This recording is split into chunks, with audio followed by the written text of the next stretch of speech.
Hola, mi nombre es Luis Cuadra, soy de profesión abogado y me corresponde desarrollar un caso ficticio, el cual irá acompañado con algunas preguntas que vamos a responder. El caso dice así. Con fecha 6 de junio del año 2014, doña María Applegreen contrajo matrimonio con don Eusebio Ramírez. De dicha unión nació el 17 de junio de 2015 su hijo, Julio César Ramírez. En el año 2017, el cónyuge, don Eusebio, obtuvo una beca de estudio en España y por tanto abandonó el país por 4 años, quedando doña María con Julio en Chile. El padre le indicó que enviaría mensualmente 300.000 pesos con cargo a su beca de estudio, ya que su interés para encontrar trabajo era precisamente este, y seguir asumiendo los gastos de manutención de la familia durante su estadía en el extranjero. Doña María, ante el incumplimiento del depósito de dicha suma y que su marido dejó de contactarse con ellos, decidió iniciar su proceso de divorcio y por tanto le envió un correo electrónico el 12 de enero del año en curso a don Eusebio, con el fin de que ella pueda rehacer su vida afectiva. Don Eusebio, ante dicha comunicación, decidió retornar a Chile y darle el divorcio, pero le indicó que deseaba quedarse con el cuidado personal del niño, ya que él cuenta con una buena situación económica en el extranjero, por tanto puede financiar sus gastos de salud y educación, y al efecto le exige coordinar visitas. Doña María, compungida ante dicho requerimiento, se lo niega y decide iniciar acciones legales. Las preguntas que proceden responder al respecto son las siguientes. ¿Podría doña María solicitar el divorcio? Si respondemos a esta pregunta, podemos señalar que efectivamente los cónyuges que han firmado un contrato de matrimonio tienen derecho a la acción de divorcio. Ahora, aquí deberíamos dilucidar si procedería un divorcio por cese de convivencia o un divorcio conocido como culposo, que es aquel que se han incumplido las obligaciones o deberes que establece la ley respecto al matrimonio por alguno de los cónyuges. En el caso en comento, considero que el divorcio por cese de convivencia no sería procedente en razón de que ambas partes no han realizado un cese de convivencia y el tiempo en el cual la señora María realiza la solicitud de divorcio a su marido es en enero de este año. Por tanto, si pudiéramos considerar ese como la fecha efectiva del cese de ambos, momento en el cual ella decidió poner el término y él venir a Chile, no se darían los supuestos en cuanto al cumplimiento de 1 año o 3 años, dependiendo si va a ser de mutuo acuerdo o unilateral. Por tanto, lo que correspondería es poder verificar si se podría solicitar el divorcio por la señora María a través de lo conocido como el divorcio culposo, es decir, por no haberse cumplido con alguna de las obligaciones del matrimonio. Considero en este caso que sería procedente que se pudiera realizar el divorcio culposo, ya que en el actuar de don Eusebio se habrían vulnerado algunas condiciones, algunos deberes, algunas obligaciones que establece la ley respecto de don Eusebio en favor de la señora María. Por tanto, en mi opinión, sería procedente el divorcio culposo en la situación relatada. En segundo caso, ¿cuáles constituyen los principios jurídicos controvertidos en el caso relatado? En este caso habría que indicarlos. Uno de los principios que de todas maneras considero que está controvertido es el principio de la buena fe, que si bien es cierto, nuestro legislador lo ha definido solo al referirse a materia de propiedad y no así en materia de familia, mucha doctrina lo ha definido y consiste en la práctica en la conciencia de haber hecho las cosas bien. En el relato que hemos tenido, evidentemente don Eusebio no hizo las cosas bien, sino que abusó de la confianza depositada por su cónyuge al haberse retirado del país por más de 4 años y después haber tenido una posición económicamente estable y no haber retornado, incluso habiendo omitido el tema del pago de una pensión mensual en favor de su familia. Por tanto, considero que es el primer principio que se encontraría controvertido. Otro de los principios controvertidos sería el interés superior del niño. Ello en razón de que el padre, al ausentarse por largo tiempo del país, solo logró estar con el niño por 2 años y al retornar el padre a Chile solicita el cuidado personal, basado en el hecho de que él tiene una mejor situación económica de la cual estaría gozando y que lo que haría es mejorar la actual situación del niño. Lo que olvida el padre, lamentablemente, es que el niño tiene un arraigo emocional con su madre. Hoy día la figura protectora para el niño es su madre.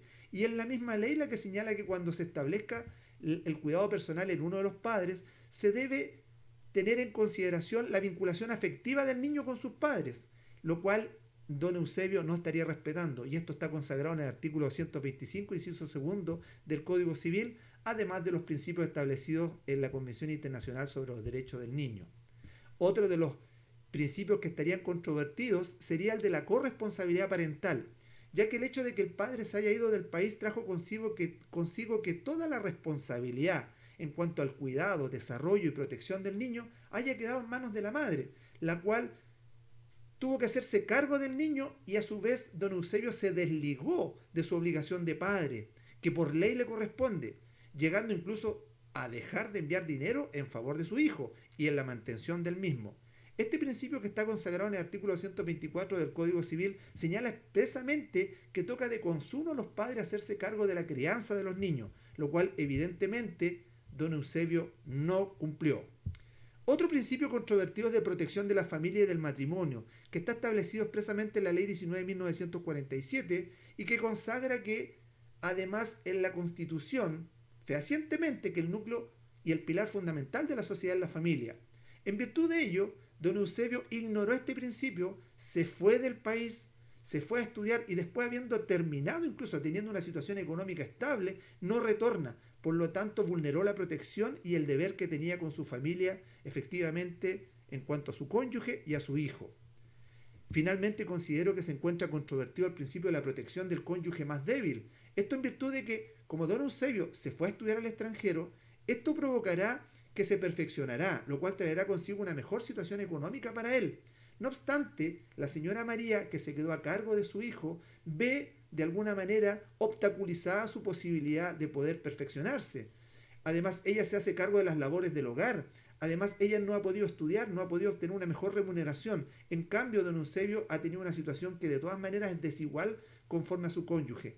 Por tanto, como la ley señala que el cónyuge más débil tiene derecho a una compensación, en este caso la señora María tendría derecho a ser compensada en virtud del principio de la compensación económica. Una tercera pregunta nos señala cuáles constituirían los derechos y obligaciones del matrimonio vulnerado en razón de los hechos descritos. Indica y desarrolla la idea. Entonces, ¿cuáles constituirían estos derechos y obligaciones vulnerados? Primero, considero que en esta relación se habría vulnerado el deber de socorro, que quizás es uno de los deberes más importantes del matrimonio, el cual incluso, a diferencia del acuerdo de unión civil, el cual no lo contempla, está consagrado en el artículo 131 del Código Civil y expresamente señala que los cónyuges están obligados a socorrerse en todas las circunstancias de la vida. Este deber se traduce en la práctica en la obligación de brindarse alimentos y que incluso está también señalado en el artículo 321 y el artículo 323 del Código Civil. Aquí, si bien es cierto, don Eusebio en un primer momento entregó alimentos de manera voluntaria, después unilateralmente dejó de entregarlos, por lo tanto vulneró el deber de socorro establecido en la ley. El segundo deber que creo que se vulneró es el que establece el artículo 131 del Código Civil, que señala que debe existir una ayuda mutua o asistencia entre los cónyuges. Y la ley lo dice, los cónyuges están obligados a ayudarse. Entonces, a diferencia del deber de socorro, que en el caso en comento es el derecho a entregar alimentos y obtenerlo de parte del otro cónyuge, en el caso del deber de, el que estamos hablando de ayuda mutua, señala que tiene un contenido moral, no material. Por ejemplo, en el caso de una enfermedad prolongada, el deber de socorro significa pagar todos los gastos que traería la enfermedad. Pero el deber de ayuda mutua implica estar al lado del cónyuge, asistirlo moral y espiritualmente. Este deber evidentemente ha sido vulnerado por don Eusebio. Por tanto, debería también considerarse como un incumplimiento. Otro de los principios sería el de protección recíproca, que está consagrado en el artículo 131 del Código Civil, donde señala que el marido y la mujer se deben respeto y protección recíproco. Aquí en este caso, don Eusebio con su actuar no protegió a su cónyuge y tampoco a su familia, se desligó por más de 4 años de ello, omitió incluso el envío de dinero a pesar de su compromiso y fue solo y respecto al correo del deseo manifestado por la señora María de poner término al matrimonio que él decide venir a Chile. E incluso no quiso oponerse al divorcio, sino que dijo, te lo entrego, se allana a los deseos de la señora María, lo cual muestra que esta decisión quizás ya había sido analizada por don Eusebio estando fuera del país. Por tanto, vulnera la protección que él estaba obligado a proporcionar a su familia. Finalmente, se encuentra el derecho y el deber de vivir en el hogar común, establecido en el artículo 133 del Código Civil, en donde ambos cónyuges tienen el derecho y el deber de vivir en el hogar común, salvo que existan situaciones graves que lo justifiquen. En este caso, don Eusebio no tenía una justificación. Es más, él había terminado quizás ya su situación de estudio en el extranjero. Lo que pasa es que unilateralmente dejó de comunicarse con su cónyuge, dejó de mandar dinero, es decir, vulneró el derecho de poder estar o incluso el deber de estar viviendo bajo un mismo techo con su señora, con su mujer, con su cónyuge y su hijo, solo porque no quiso realizarlo. Por tanto, estaría abiertamente vulnerado este derecho, el cual va muy de la mano con el derecho de cohabitación, que es el deber que tienen los cónyuges de tener relaciones sexuales entre sí. No obstante, no existe un mecanismo jurídico tendiente a exigir el cumplimiento de este deber, transformándose en un deber moral. Pero sí la ley entregaría la posibilidad, en el caso que hubiese existido un matrimonio con sociedad conyugal, de que la señora María hubiese solicitado, por ejemplo, la separación judicial. Se pregunta al respecto, si asumiéramos la calidad de un tercero imparcial y hubiera que resolver este asunto controvertido, ¿cuál sería la decisión? Aquí, teniendo en consideración todos los elementos que acabamos de señalar, hay que tener en claro que lo que había que dilucidar sería si procede el divorcio. Además, si procede, por ejemplo, una compensación económica, a pesar que la señora no lo pidió. Si procede el cuidado personal respecto del padre que está solicitando a la madre del niño. Y también si procede la regulación de las visitas. Con todos los hechos relatados, en cuanto al divorcio, considero que se están, de alguna manera, si tuviera que decidir como un juez, yo señalaría que aquí se cumplen los requisitos del divorcio culposo. Esto en razón de que habría un incumplimiento grave en los deberes que impone el matrimonio, lo cual ha hecho imposible la convivencia en común y que también tuvo, de alguna manera, una consecuencia en el hijo. Aquí ya se señalaron cuáles habrían sido los deberes y obligaciones vulnerados, los cuales han hecho intolerable la vida al común. En este caso, el deber de socorro, el de protección, el deber de ayuda mutua, ¿cierto? Que ya hemos especificado en las respuestas anteriores. Por tanto, en mi parecer, se consagraría el divorcio culposo.